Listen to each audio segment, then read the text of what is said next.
बदलती लाइफस्टाइल जैसे देर से शादी करना, बच्चों को दूध ना पिलाना, प्रोसेस्ड फूड लेना, क्या इन सब ने ब्रेस्ट कैंसर और घर घर की बीमारी बनाया? अगर आप ब्रेस्ट फीड करा रहे हो अपने बच्चे को, आपको कैंसर का खतरा ऑलमोस्ट मिनिमल हो जाता है।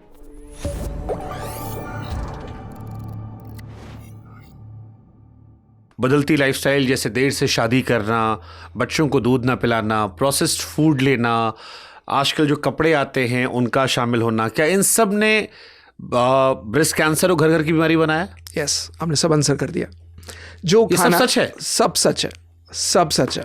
शादी से ही फर्क पड़ता है? शादी अगर आप लेट कर रहे हो तो इसका मतलब आप अपने हार्मोन्स के साथ खिलवाड़ कर रहे हो, और जितना आप बॉडी के हार्मोन्स को, सो लेडीज़ में ना कई सारे हार्मोन्स होते हैं, oestrogen, progesterone, prolactin, so there are different hormones. अब इन हार्मोन्स के साथ जब आप खिलवाड़ करते हो, सो ऑब्वियस बात है उसमें कहीं ना कहीं डिलेड, आपने डिलेड कंसीव किया। अब जब डिलेड कंसीव किया तो obviously hormones would go into a different trajectory all together. कहीं ना कहीं आपने, और वो लेडीज़, जब मैंने कई बार देखा, वर्किंग वुमेन है, कई बार आपने ब्रेस्ट फीड नहीं कराती बच्चों को, तो वो भी लम्स बनाता है, और लम्स बनाकर आगे चल के कैंसर का भी रूप ले लेता है। मतलब you have to breastfeed your children. Breastfeed जो माएँ अपने बच्चों को नहीं कराती उनमें कैंसर खतरा है? कैंसर का खतरा है, कराना और ही जो कराना कराती हैं उनमें कैंसर नहीं होगा? नहीं होगा। अगर आप ब्रेस्ट फीड करा रहे हो अपने बच्चे को, आपको कैंसर का खतरा ऑलमोस्ट मिनिमल हो जाता है, ऑलमोस्ट मिनिमल हो जाता है। अगर आप नहीं कर रहे और आप वो दूध को अंदर ही रहने दे रहे हो, या फिर आप पंप के थ्रू निकाल के वो डिस्पोज ऑफ कर रहे हो, लेकिन नहीं दे रहे, वो कहीं ना कहीं आगे चल के लंप बनाता है, and that lump can future में, वही लंप आगे चल के कैंसर का लीजन भी बन सकता है। तो वर्किंग वूमेन में बड़ा खतरा होता होगा? लापरवाही करते हैं, और वही लापरवाही आगे चल के प्रॉब्लम करती है। नहीं होना चाहिए। मतलब ये तो स्कैरी है काफी। हाँ, प्रॉब्लम ये है वो नज़रअंदाज कर रहे हैं, और गायनेकोलॉजिस्ट उनको एजुकेट नहीं कर रहा। या तो उनको एजुकेट कर रहे हैं और वो नज़रअंदाज कर रहे हैं, या फिर एजुकेट नहीं किया जा रहा। ओके। एक बड़ा कॉमन मिथ चलता है कि रात को ब्रा नहीं पहनना चाहिए महिलाओं में। जी, ये सच है? इससे भी कैंसर होता है? आइडियली कोई भी ब्रा जिसमें लाइनिंग होती है, जिसमें वायर्स होती हैं, जिसमें स्टील वायर्स जारी होती हैं, वो नहीं पहनना चाहिए। जनरली देखा गया है कि रात में आइडियली सोने टाइम पे you have to sleep braless. आपको ब्रास नहीं पहननी चाहिए, बिकॉज यू नीड, सोते समय पुरुषों में you should not wear underwears before while going to sleep. सोते समय अंडरवियर्स नहीं पहनना चाहिए। You have to give the breathing air to your testicles. Likewise ladies में ब्रा नहीं पहन के सोना चाहिए, आपको उसको ईजी छोड़ना चाहिए। और दूसरा, अगर हो सके तो अपनी लाइफस्टाइल में से वायर्ड ब्रास रिमूव कर देना चाहिए, बिकॉज वायर्ड ब्रास में, जब आप वायर्ड ब्रास पहनते हो, कांस्टेंट इरिटेशन कॉजेज कैंसर। आप कभी भी देखोगे सुबह से शाम तक अगर आपने वायर्ड ब्रास पहनी है, जिसमें अगर आपको पुशअप ब्रा पहननी भी है, so wear something which is not wired. तो अगर वायर्ड पहननी भी है, आप कभी भी देखोगे, आप सुबह से रात में जब उतारोगे, सो एक बहुत डीप लाइन बन जाएगी।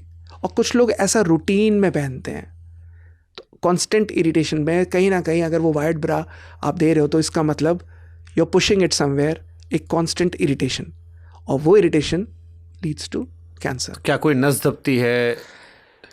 No study has been done on that, मुझे इसका आइडिया नहीं है, बट मैंने क्लिनिकल रिसर्च में यही देखा है कि थ्रू क्लिनिकल प्रैक्टिस की जितनी भी लेडीज़ हैं, अगर उनकी जब हम हिस्ट्री लेते हैं, हमारी डिटेल्ड हिस्ट्री बहुत ज़्यादा होती है।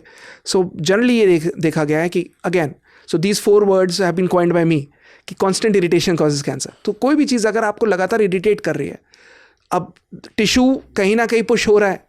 So if there is a breast tissue, fibrous tissue होता है, फाइब्रस टिश्यू पुश हो रहा है, वो भी थ्रू अ फॉरेन बॉडी, जहाँ पर एक मैकेनिकल हार्ड वायर उसको पुश कर रही है, तो कहीं ना कहीं तो वहाँ पर इन्फ्लेमेशन हो रहा है। और अगर इन्फ्लेमेशन हो रहा है, तो इसका मतलब आगे चल के आपकी डाइट अच्छी नहीं है, आपकी लाइफस्टाइल अच्छी नहीं है, तो वहाँ से कैंसर का रिस्क बढ़ रहा है। तो ये कॉम्बिनेशन है। हम डिओड्रेंट यूज़ करते हैं ख़ासतौर पर अपने बगल में लगाने के लिए, तो जो डिओड्रेंट या स्प्रे हम लगाते हैं अपने बगल में, क्या उनमें मौजूद केमिकल जो होते हैं बगल की लिम्फ नोड के ज़रिए ब्रेस्ट में कैंसर फैला सकते हैं? कई सस्ते डिओड्रेंट्स में एल्यूमिनियम होता है, और थ्रू एल्यूमिनियम, स्किन सबसे बड़ा ऑर्गन है हमारे शरीर में, लिवर, लंग्स, बोन्स, इन सबसे बड़ा ऑर्गन अगर कुछ है तो स्किन है। स्किन एब्जॉर्ब करता है हर चीज़। तो जब आप डिओड्रेंट अप्लाई करते हो तो डिओड्रेंट थ्रू स्किन एब्जॉर्ब होता है। अब कई जितने सस्ते डिओड्रेंट्स होते हैं उनमें एल्यूमिनियम होता है, वो एल्यूमिनियम या अलग PFAs जो होते हैं वो एब्जॉर्ब होते हैं, और वो जब एब्जॉर्ब होते हैं तो एल्युमिनियम का नाम आते ही कैंसर आ गया। कैंसर आ गया। तो ये तो पुरुषों में भी होता होगा। यस यस, कभी भी स्किन पर डायरेक्ट डिओड्रेंट नहीं डालना चाहिए। अगर आप स्किन पर डायरेक्ट डिओड्रेंट डाल रहे हो, आप उस समय के लिए तो खुशबू ले रहे हो, बट बाद में दिस इज। बट हमारे तो लोग स्किन पे लगाते हैं, देर तक महकेगा।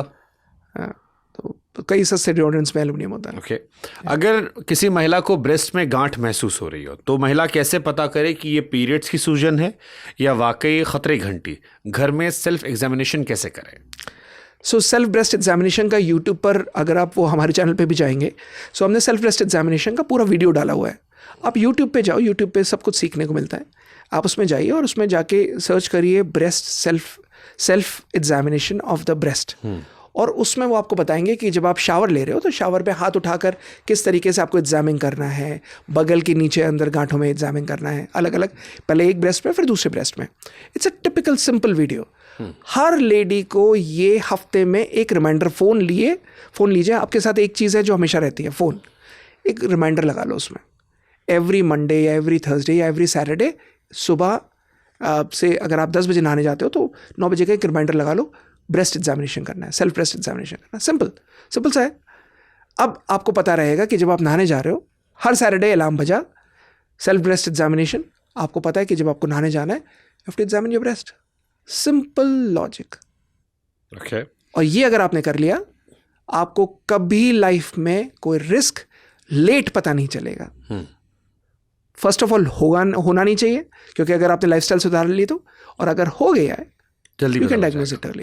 मेमोग्राफी कितनी उम्र में शुरू करनी चाहिए और इसका रेडिएशन खुद कैंसर खतरा बढ़ाता है? नहीं, मेमोग्राम का रेडिएशन का ऐसा कोई खतरा नहीं पड़ता, बट हाँ, आपको जनरली ये कहा जाता है कि 30 साल के ऊपर आपको साल में एक बार मेमोग्राम कराना ही कराना चाहिए।